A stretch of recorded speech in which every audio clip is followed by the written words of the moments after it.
挺好，挺好。那既然又检查了一遍，有什么新的发现没有？有，大人，你写的那道抓痕的确是胡江所为，而且经我仔细检验，发现上面还有一道毒虫叮咬的痕迹。而且这可不是一般的毒虫，这毒虫的毒液进入人体后便会置人于死地，事后还根本都查验不出来。什么虫子呀？这是？那你怎么知道的呀？家父曾经历过类似的案子，所以他有过记载。啊，他怎么记载的？记载内容倒没什么，画过类似毒虫的草图。反正我觉得胡江的死肯定跟这毒虫有关。这种虫子它叫什么名呢？没名字。那你把你父亲那个记载给我看看。忘带了。你这么重要的事，你怎么能忘？行了，姑娘，这很重要。对不起，对不起，大人，没事没事，挺好的，可以了，可以了啊。行了，这到了吉阳镇了，跟他们说，都管住嘴啊。好嘞，都管住嘴啊！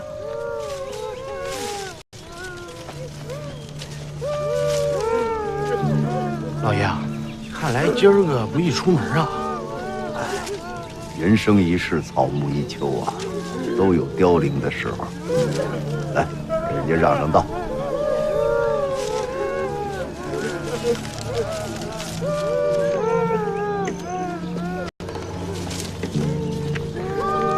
刘星啊，别让了，你让他们站住，快点！哎，站住！你们是干什么的呀？没看见我们这儿出殡的吗？敢问，死者是何人呢？是我父亲。你父亲？你亲爹呀？当然是亲爹了。不是你这人怎么在这儿胡搅蛮缠呀？赶紧滚蛋！逆子！你骗得了别人，可骗不了我。要叫我说，你父亲根本就没死。你听听你刚才嚎丧那个动静，你那哭声就不对。什么不对啊？你说在这儿胡言乱语。是我胡言乱语吗？这古人云呐，夫人之所以亲人者，有疾则忧，临死即惧，既死则哀。你听听，你哀吗？我没听出你哀来，我就听出害怕来了。要叫我说，该不是你这个大逆不道的子孙把你亲爹塞棺材里要活埋吧你？哎，乡亲们，你们千万别听此疯人在这儿风言风语。他是揭露你，敢不敢把棺材打开，让大伙儿都看看？胡闹！家父尸骨未寒，岂能容你在此放肆？那就是不敢呐。这位乡亲们，想不想做个见证啊？啊，看看我说的对是不对？咱们这么着啊，我要说错了，在场各位输你们每人纹银10两。哎，你说话算数啊！刘景啊，把银票掏出来。绝不食言。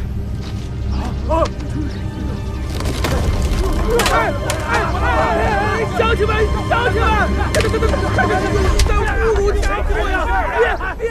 他今天要是说错了，乡亲们，不但要他银子，还要打死他。老爷，这回弄不好咱们就要被打死，这次是不是玩大了呀？什么玩大了呀？老爷打赌什么时候输过？再说我也舍不得那张银票。是啊，咱是想来账，但是您这有没有谱啊？有谱，那棺材的重量不对。大人是认为抬棺受力有问题。又和上次一样。你听听人家邱姑娘怎么说的啊？我断定啊，她那棺材里装的就不是人。哎，那您都稳操胜券了，还愁什么呀？我是愁啊，你看看这帮人，见着俩钱儿那个德行。哎啊，星儿，你跟我说，咱这旁边是跟着卫队呢，是吧？对呀，跟着呢。那就好了。哎，这仗就好赖了。哎，住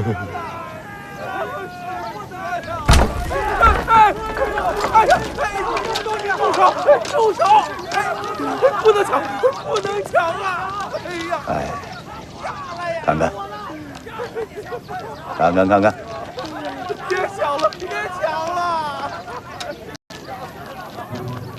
发什么呆呀？叫人拿下呀！对，别抢了！求你们了！来人，拿下！别抢了！别抢了！别走！别走！干什么你们？别走！你们凭什么抓我呀？啊！真是瞎了你的狗眼了！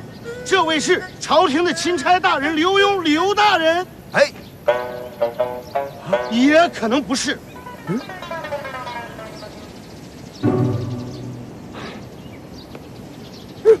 钦差大人，钦差大人，饶命啊！钦差大人，这我什么都不知道，这事儿也是他们雇我这么干的。谁雇的你啊？是哦，他们现在还都在我家呢，进镇子左手边第一家。刘显儿，留几个人在这看着，其他人跟我走。是，你们俩在这看着，你们几个跟我们走。是。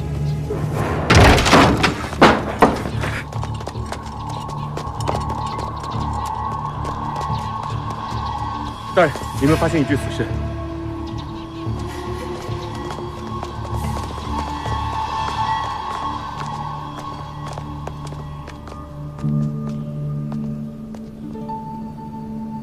大人，刚死不久。仔细看一眼。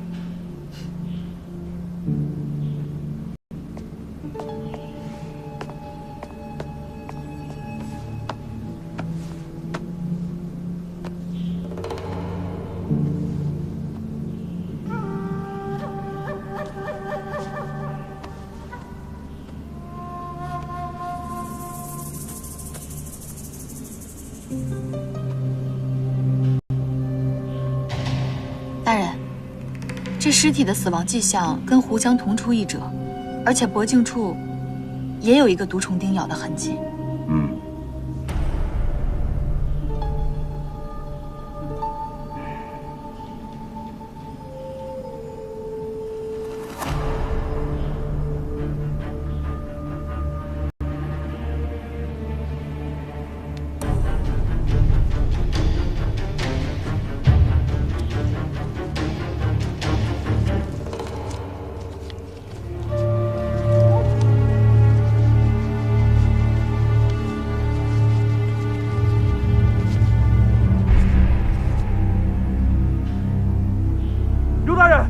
留在镇口的捕快全被杀了。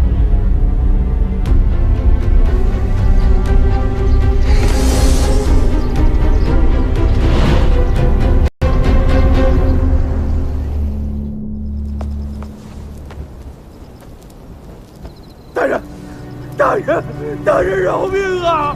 我们看见那几位捕快像疯了一样大喊大叫，躺在地上抽搐着。当时我们都吓懵了，都怪我们财迷心窍。趁机拿了那些银两就跑掉了，其他真的一无所知啊！大人，刘大人，这些抢夺银两的村民该如何处置啊？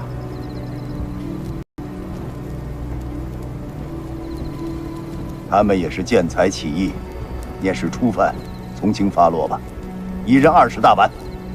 是。大人，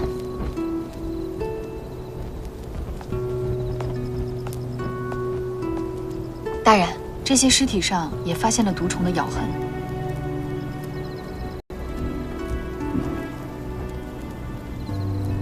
这会儿你父亲要在就好了。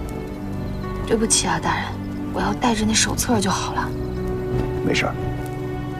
明天啊，把屋里那具尸体，以及所有这些尸体一并带回东昌府验明正身。你们县官呢？回大人，他正在赶来的路上。胡闹！小小吉阳镇，1天之内8条人命，他还在赶来的路上。回大人，这个确实是小人的失职。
怎么回事？这是这么多人！同志大人，邱仵作人缘太好了，乡亲们知道情况，都想来送他最后一程，所以让他们赶紧散了，保护好现场。哎，好嘞。大哈叔啊，六舅老爷，行了，全回你。乡亲们，回去吧。怎么样？您查出点什么结果没有？验了，那个谁，把诗歌拿过来。不用，您直接告诉我就行了。邱先生是死于意外，溺水身亡。溺水？对，溺水身亡。就这小鱼缸，给人淹死了。姑妈，是这样的，昨晚我孩子生病，我急着回去送药，临走的时候我忘了给邱先生倒杯水放在旁边，因此邱先生口渴难耐，不得已去水缸寻求水源，只有水缸的水才可解燃眉之急，岂料一不小心掉入水缸之中，头部进水身亡。您分析的呀，是真有道理。哎呀，快，扶我六舅老爷赶紧去休息。快！对了，来人，你带着他去路份口供。哎，快去吧。贾大人，怎么样？我六舅老爷宝刀未老吧？啊，呵呵。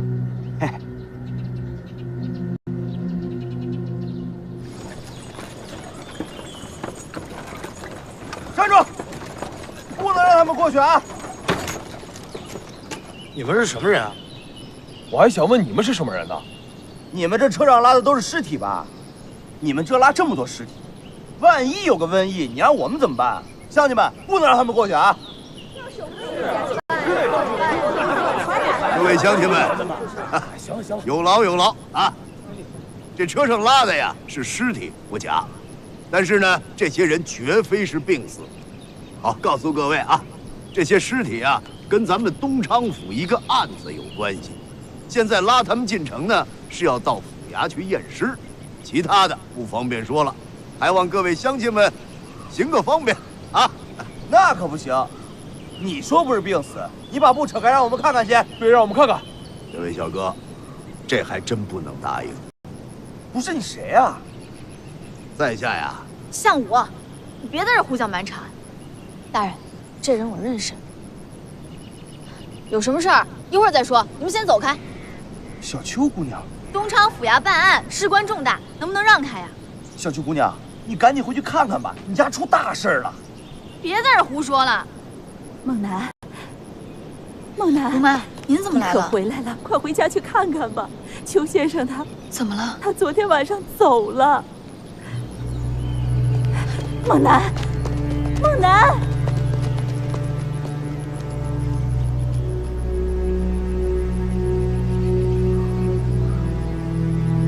哎，不能过啊！这二位小哥怎么不听劝呢？那可不行，您不能过。要再这么纠缠下去，可就触犯大清律了啊！福儿，大白天的瞎嚷嚷什么？看他后面拉的全都是尸体。哪儿来的尸体啊？这我方才讲过了，不方便告知。您怎么称呼啊？我叫刘墉。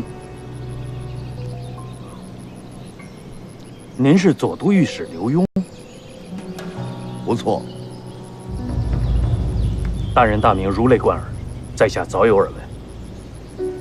您大白天的拉这么多尸体，从这儿过可以，但是您得让我看一眼，也给乡亲们个交代。这我方才讲过，不方便。没事，不劳大人动手。哎，秦大哥，别这样！都给我让开！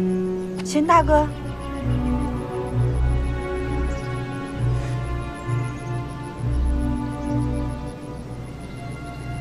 行了，再说一遍，这些尸体绝非是病死的，啊，而且都是咱们东昌府的乡亲们，于情于法，大家都该行个方便，让我们过去吧。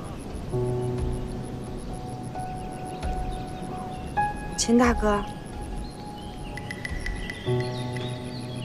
这五子不懂事儿，你也跟着瞎胡闹，这大白天的，这么多人呢。你们两个跟我回家。不，姐，他们后边拉的都是尸体。今天要是不跟我回去，以后就别再认我这个姐了。不，哎，要不就算了。走不走？快走。走吧。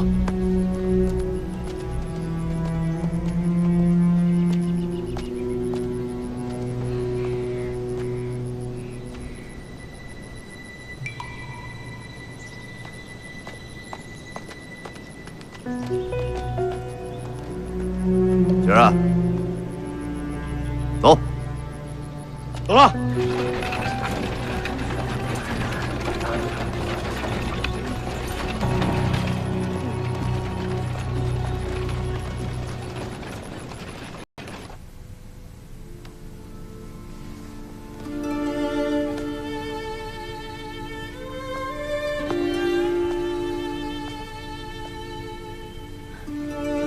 我爹是怎么死的？你爹是溺水而亡，你也是仵作，这溺水而亡的特征，你也应该知道。没有外伤痕迹，也没有内伤反应。我做了这么多年仵作，我可以确定。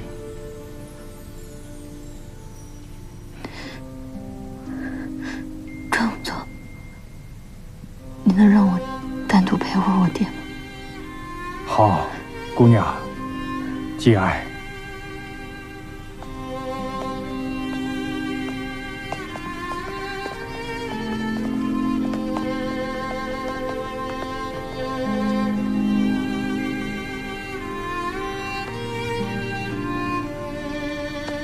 爹，爹，你醒醒！你不是昨天还好好的吗？我跟你讲那么多话，你都还回应我。你吃饭吃的也挺香的，你今天这是怎么了？你说话呀！爹，你都答应过我，你说你要陪我长大。待我成为一个成熟的仵作之后，你就可以回家，让我养你。你怎么不等女儿啊？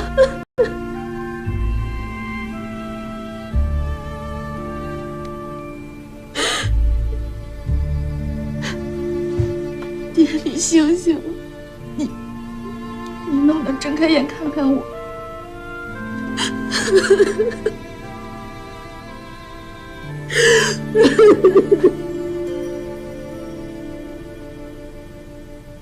邱仵作死了。哎呀，你说，那么漂亮个人儿，说没就没了？老爷，不是那个女的邱仵作，是他爹，叫邱燕飞。哈，怎么死的？听说是在鱼缸里溺水溺死。胡扯！对呀，我也觉得胡扯呀。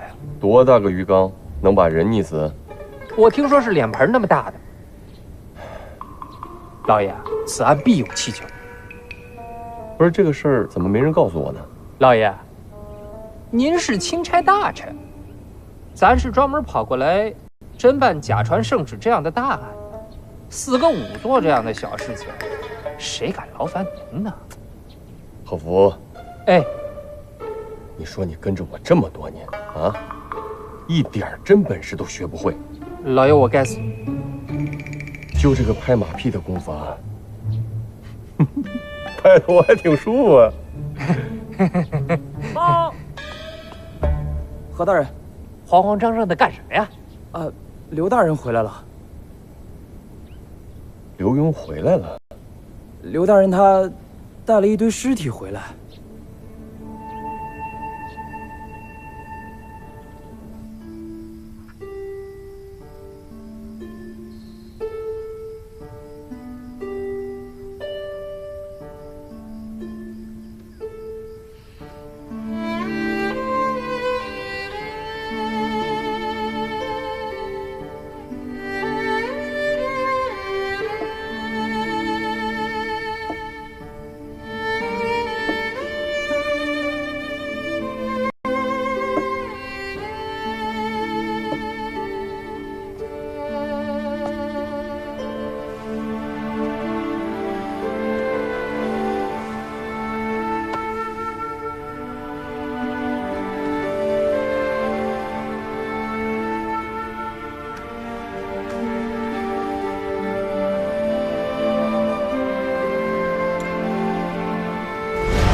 爹，咱们这是要去哪儿啊？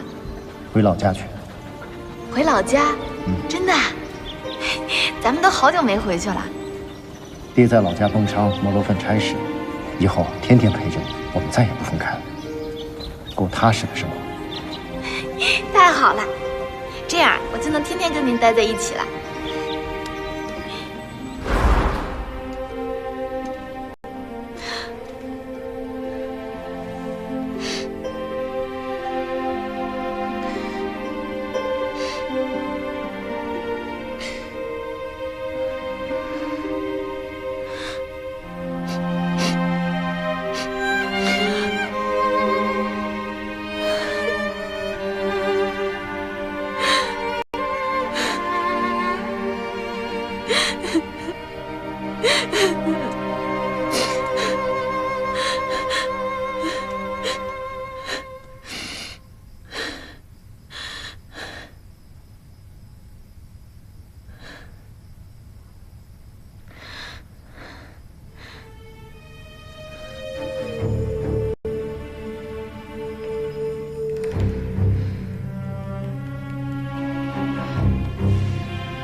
我捋了一下啊，这事情的真相应该是这样的：假钦差藏匿了赃银，事情暴露以后呢，他花钱雇村民佯装丧葬，想转移赃物。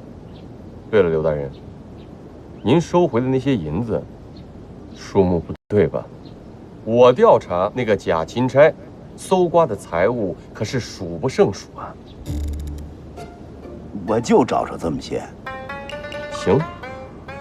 那就当是转移了部分赃银啊，然后被您刘大人识破了，双方遇到了，打斗了起来，再然后这几个人和他就都死了。刘大人，怎么死的？中毒而死啊？都是中毒而死啊？跟胡江的死法如出一辙。不是，如果照您这么说，应该还有第三方。刘大人。您是否进行过尸检？邱仵作已然验过了啊，而且呢，您是没看出来，他们每个人的脸上和这脖子上啊，都有那个小虫叮的小眼儿。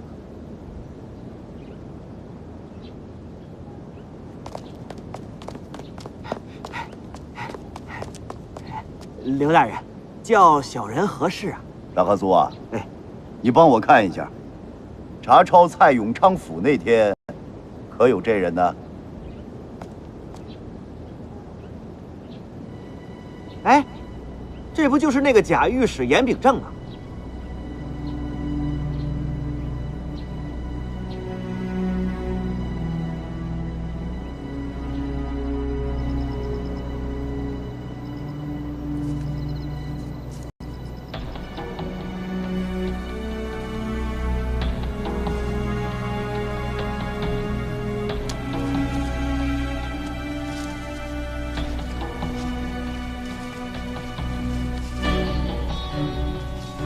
严秉正这个钦差是假的，可他手里的圣旨残片却是真的。到底是谁杀了他？这个假传圣旨案又是谁在幕后操控？他让我发现这个圣旨残片，是想告诉我什么呢？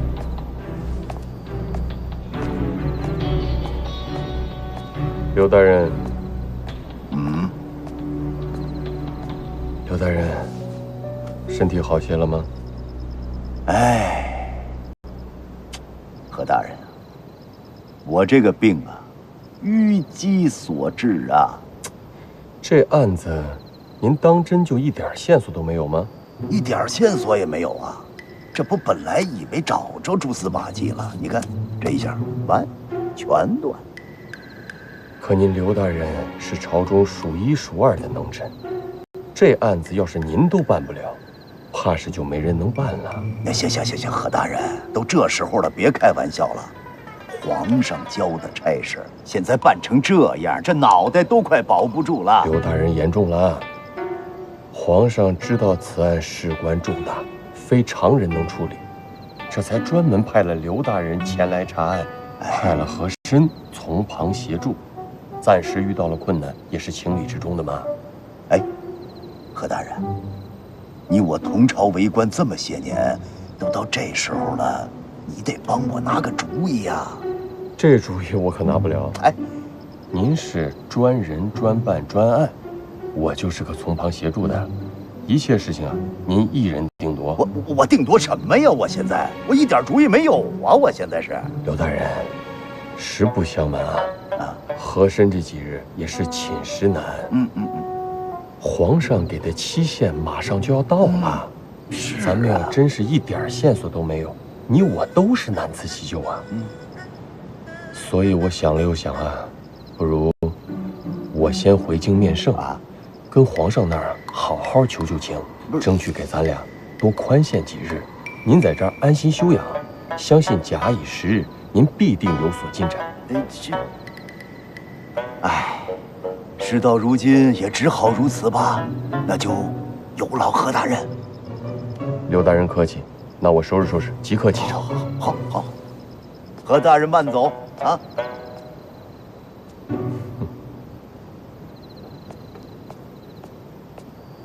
我兄弟二人落草之后，一直盘踞在七旬山，干着一些打家劫舍的勾当。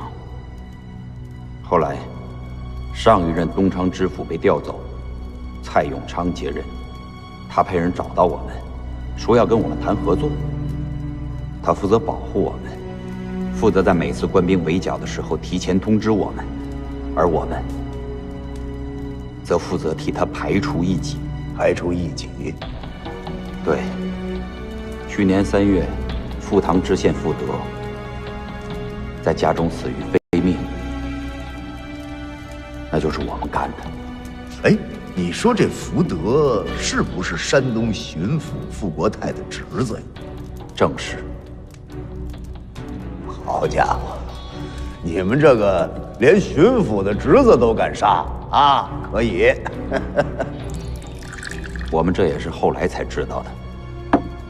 大人，我还怀疑假传圣旨是傅国泰有意而为之，先除掉蔡永昌，再嫁祸于我们兄弟二人，从而将我们这股势力一网打尽，好替他侄子报复雪恨。傅国泰毕竟是山东巡抚啊，他办个知府还用费这心思？再说这个事儿，他引火上身呢。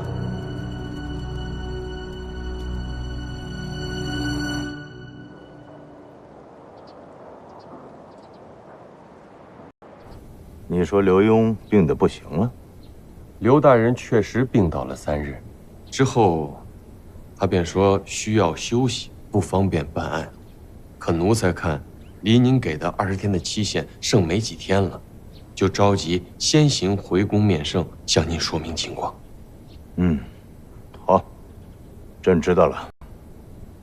皇上，那东昌府那边，奴才是不是马上返回去？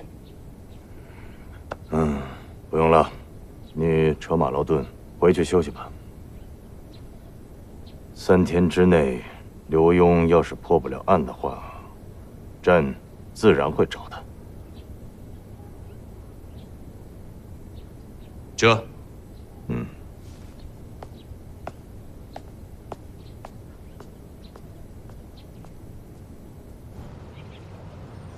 就这个高度，再撑一会儿。哎，还要撑多久啊？撑不住。哎，哥哥，那个我有事儿要离开一下，记住啊，这等我回来手才能放下来啊。那有多久啊？甭管多久，这个靶场我说了算。大胆！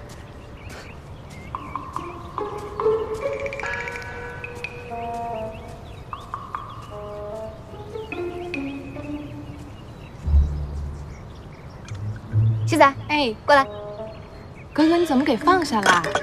贺侍卫不是让您举着吗？他走了又看不见。他也是为您好呀。您不是要学枪吗？您别说，贺侍卫教的就是比那杨教官好。教的好有什么用啊？目中无人，自以为是的，还谁都看不上，要不然早被皇上委以重任了。我觉得贺侍卫这个人挺贴心的呀。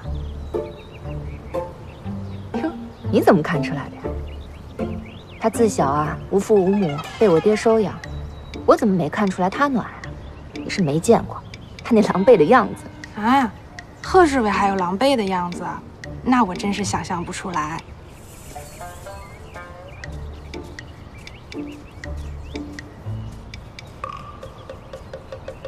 哎，哥哥，这谁让你把这手放下来的？我是格格，我说了算。我说格格呀，您既然要我教你，那我就是您的师傅。您这格格脾气，只有离开了这靶场才能犯的。可这固定的靶会我已经打了很久了，我都会了，多无聊。要不这样，你给我打只鸟看看。让我打鸟？受到压迫，必然要反抗。好。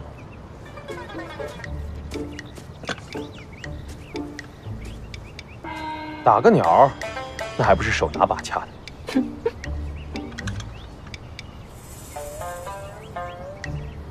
啊！怎么了？我觉得那鸟太可怜了。可怜也得打。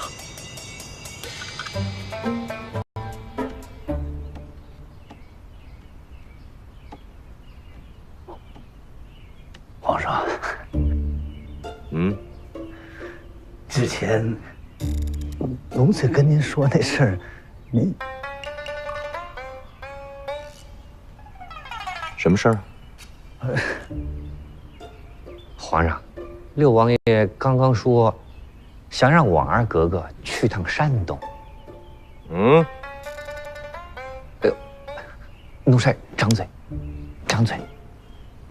哦，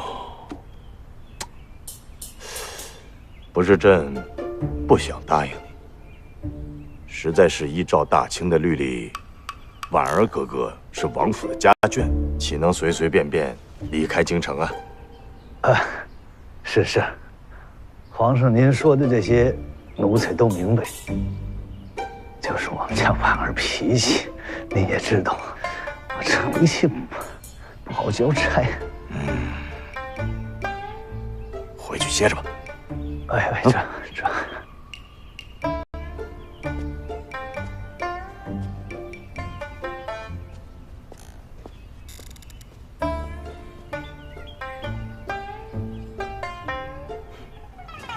贺侍卫，王爷找您有事儿。什么事儿？属下不知。啊，下去吧。是。哎，哥哥，您继续再练一会儿吧，我先回去复命啊。嗯，行。加油。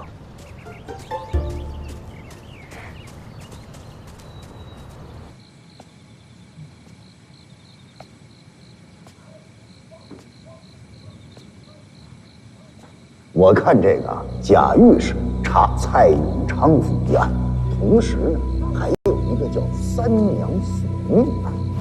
蔡永昌的三夫人怀有身孕，备受宠溺。大夫人和二夫人因嫉妒生了杀心，便合谋将其毒死，并将尸体封在祠坛内，藏在花园的枯井下。蔡永昌被抓，其家人抢夺财产时，两位公子发现了井下藏尸，当场吓死。俩年轻力壮的大小伙子，这说吓死就吓死了。仵作验尸的结果就是两位公子因惊吓过度，心脏出血，导致心脏骤停。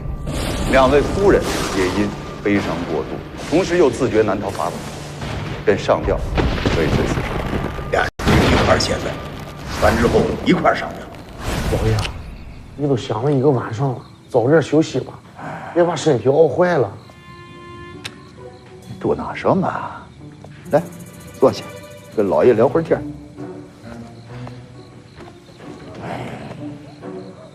这个假钦差的案子呀，真是把你折腾的不轻。胡说，老爷觉着啊，刚开始有点意思。啊，老爷，这还有意思啊？老爷，你说啊，谁有这么大胆子干这事啊？杏儿啊，你琢磨啊，贾御史死了，蔡永昌找不着了，就在这个时候，胡江、胡海哥俩又出事了。你不觉着这个背后他有点什么事吗？老爷呀，要我说呀，这个假钦差的案子，严秉正也找着了，咱就结案，直接回京城就行了。这个骗子，你老爷能那么断案吗？这就是有人诚心想把水给搅浑，他就不想让我查下去。老爷，我刚才就是那么一说，咱呢得继续查，我相信老爷的能力，咱一定能查出线索来。刘大人，哟，福台大人，刘大人啊，停尸房的尸体卑职已经让家属领回去安葬了。福大人，案子没断完呢，怎么把尸首给领走？刘大人，您先别急，这都10多天了，真等到尸体腐烂发臭，这一样破不了案呀。更何况我们也没有在尸体身上找到任何线索。还有，刘大人您也知道，此地民风彪悍，一旦把事情做绝，那就是官逼民反呀。到时候这事态不好收拾。福大人，我说句不干嘛的话，您这可有点保您这乌纱帽的意思啊。刘大人，您此话是什么意思呀？您可别忘了，咱们在一条船上，等20天的期限一到，卑职一样逃不开干系。卑职告辞。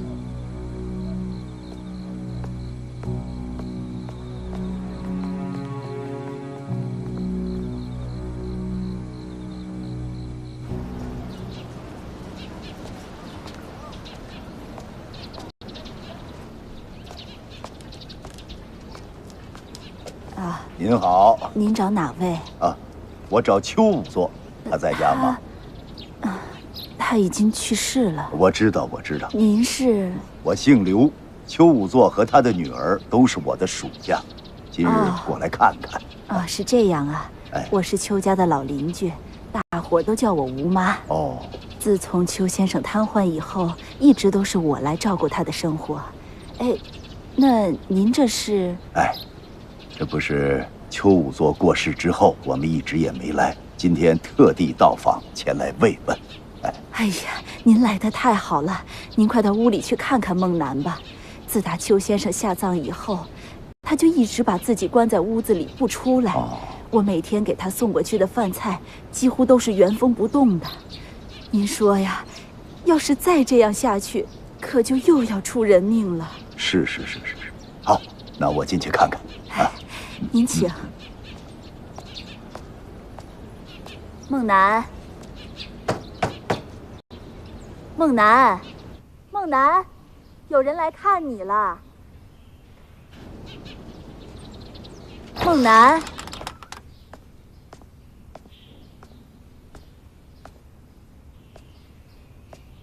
孟丹姑娘，刘墉特来探望。大人，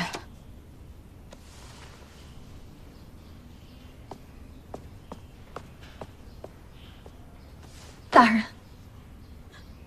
我爹死得蹊跷，请大人您一定要给我做主。起来说话。